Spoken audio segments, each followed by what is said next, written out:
Magandang gabi sa inyong lahat. Naririto na naman ang pagbabalik ng Ang Ermitanyo. Matapos marinig ni Merno ang boses na yon, kaagad niyang hinanap ang itay niya. Ngunit hindi niya ito makita doon sa sabungan. Matapos nilang matalo ng sunod-sunod, hanggang sumapit na ang gabi, di pa rin niya makita ang itay niya. Kaya nagdesisyon na rin siyang umuwi na lang. Dahil sa isip-isip niya, baka nauna lang itong umuwi sa kanya pero imposible naman kung ganon. Dapat kasi paganyan sinabihan man lang siya pero ang kaso hindi. Paglabas niya ng sabungan, hindi pa rin tapos yung sabong. Bali nagkaroon kasi ng derby ng araw na yon at aabutin pa ng umaga. At habang naglalakad siya sa labas, sinalubong siya ng isang babae. "Ikaw pala ang anak ni Kamlon, ang binatang pumatay sa asawa ko," wika ng babae. Umatras si Merno dahil kilala niya ang babaeng yon. Habang umatras ay nag-uusal siya ng dasal. At laking gulat niya na sa halip sumalakay ang babae, ay bigla na lang itong pumasok sa kagubatan. Inakala ni Mernong tatakas na ito, kaya dali-dali siyang tumakbo papauwi sa kanila. Dahil ng mga oras na yon ay wala man siyang dalang kahit na anong panglaban, at isa pa nag-iisa lang siya sa daan. Habang nananakbo siya, ay nararamdaman niya ang pagkilos ng mga damo doon sa paligid, hindi kalayuan sa kanya. Alam niyang hinahabol siya ng babaeng yon, at nang malapit na siya sa bahay nila, kaagad siyang huminto. Dahil nakaupo si Kamlon sa atangan ng bahay nila at may hawak itong buntot pagi. Dahan-dahan siyang naglalakad papalapit sa ama niya, at nang lingunin niya ang pinagmulan niya, nakita niya ang isang napakalaking aso. Naglalakad na noon si Kamlon na nooy papunta sa kanya. "Anak, may bisita tayo ah," wika nito. "Oo nga tay," tugon ni Merno, at agad na ding pumasok sa bahay upang kumuha ng talibong. Paglabas nito, nang akmang susugod na itong si Merno, nang bigla na lang siyang pinigil ni Kamlon.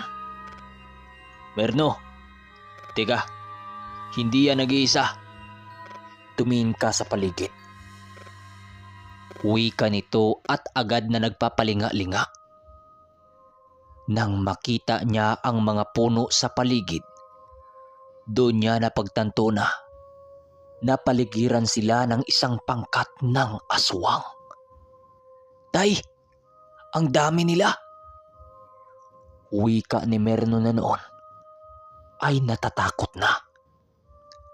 "Oh, tika lang. Parang natatakot ka?" tanong ng tatay niya sa kanya. "Hindi po tay. Ang totoo nga niyan eh, gusto ko ding masubukan ang kakayanan ko sa mga ito," wika ni Merno habang binubunot ang talibong na nakasukbit sa kanyang bewang.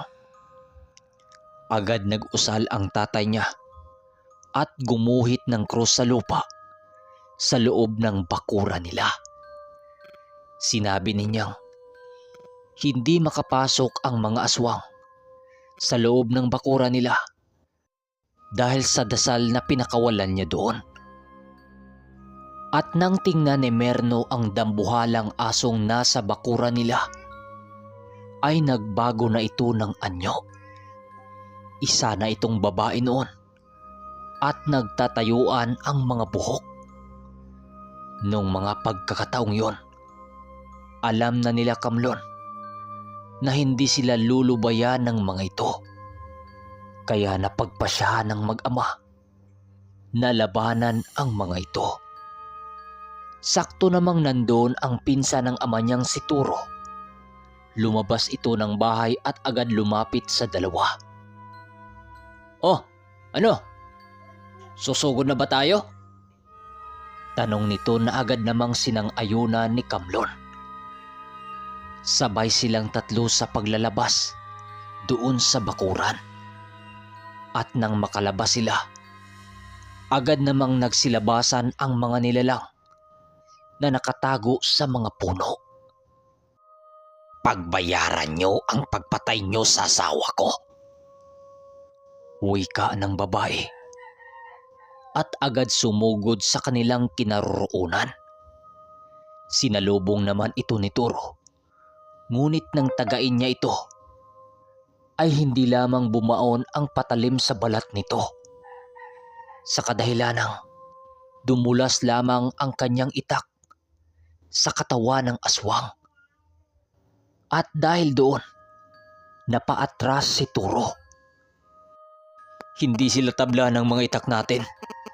Delikado ito," wika ni Turo. Ngunit nang lingunin niya si Kamlon, ay nakita niyang papasagod ito gamit ang hawak niyang buntot ng pagi. Matapos niyang hagupitin ito, ay sinunda naman niya ito ng taga sa likod at nagawa niyang masugatan ang aswang. "Sundan niyo ako. Huwag kang lalayo sa akin, Merno," wika ng ama niya habang iwinasiwas ang buntot ng pagi. Hanggang sa makakita na si Mernong sumalakay. Habang abala ang mga ito sa pag-ilag sa buntot pagi na iwinasiwas ni Kamlon, ay agad naman itong sinugod ni Merno gamit ang kanyang talibong. At inundayan niya ng saksak ang aswang. At nang makita ng mga kasama nitong tinamaan ni Merno ang aswang, ay tumigil sa pagsalakay ang mga ito. Binunot ni Merno ang nakabaong talibong sa likod ng aswang at tinagbas niya ang ulo nito. Agad naghihiyawan sa paghinagpis ang mga natitirang aswang dahil napatay ni Merno ang isa sa kanila. "Magsilbi sanang babala sa inyo ang araw na ito. At sana'y hindi na maulit ang pangyayaring ito. Dahil alam niyo naman na hindi namin kayo aatrasan," wika ni Kamlon. Agad namang umatras ang mga ito at pumasok sa loob ng kagubatan. "Tay, sa palagay niyo, babalik pa sila?" tanong ni Merno. "Magbalik man sila o hindi, kailangan mong maghanda, Merno," sagot ni Kamlon. Nagmula nang makasagupa nila ang mga aswang, ay mas pinaigting ni Merno ang kanyang pagsasanay. Halos hindi na siya sumama noon sa mga sabungan kapag aalis ang ama niya. Mas pinagtuunan niya ng pansin ang kanyang pagsasanay at pagiging mandirigma sa mga aswang. At hanggang siya na ang nagiging guro ng kanyang mga pamangkin, at sa kasamaang palad, namatay itong si Merno matapos niyang ipasa ang mutya sa naging disipulo nito. Hindi naging malinaw para sa kanilang lahat kung ano ang naging sanhi ng kamatayan ni Merno. Subalit kahit ganun ang mga nangyari, ay may iniwang aral naman si Merno sa kanyang naging pamangkin. na kasalukuyan namang ginagamit nito sa pagtulong sa iba at hindi sa kung papaano gamitin ang aral nito sa mga sugal. Bagaman maiksi ang naging buhay ni Merno, ay marami naman siyang natulungan. Pero sa magpahanggang ngayon, hindi pa rin namin malimot-limutan ang kwento ni Merno na noong minsang nakaranas siya ng ganti ng bantog na sabungerong aswang. Okay, narinig nyo naman ang lahat, di ba? Itinigil din ni Merno ang nakaugalian niya doon sa ama niya, yung pagsusugal, gamit-gamit ang kanilang karunungan. Pero bakit siya namatay, no? Na ginagamit naman niya sa tama ang nakuha niyang mutya. Pero opinyon ko lang ha, hindi kaya itinadhana talaga sa kanya na magiging mananabong siya? Pero inilihis niya ang kanyang landas magmula nung may makalaban siyang mga aswang at iniwan siya nung gamit niya. Siguro, kaya itinuon niya ang kanyang wisyo sa pakipagdigma, di ba? Dahil sa nakalaban nila at nung sinabihan siya ng ama niya na babalik man o hindi ang mga aswang, maghanda siya. Pero parang hindi naman yata, di ba? Kung ipapasa mo sa iba ang mutya, talaga bang mamamatay ka? I-comment nyo nga sa baba kung ano ang opinyon nyo. Lalo na sa mga antingero dyang nakikinig. Basahin ko isa-isa ang mga comment nyo dito. Maraming salamat. Hanggang sa ang pagbabalik ng ermitanyo.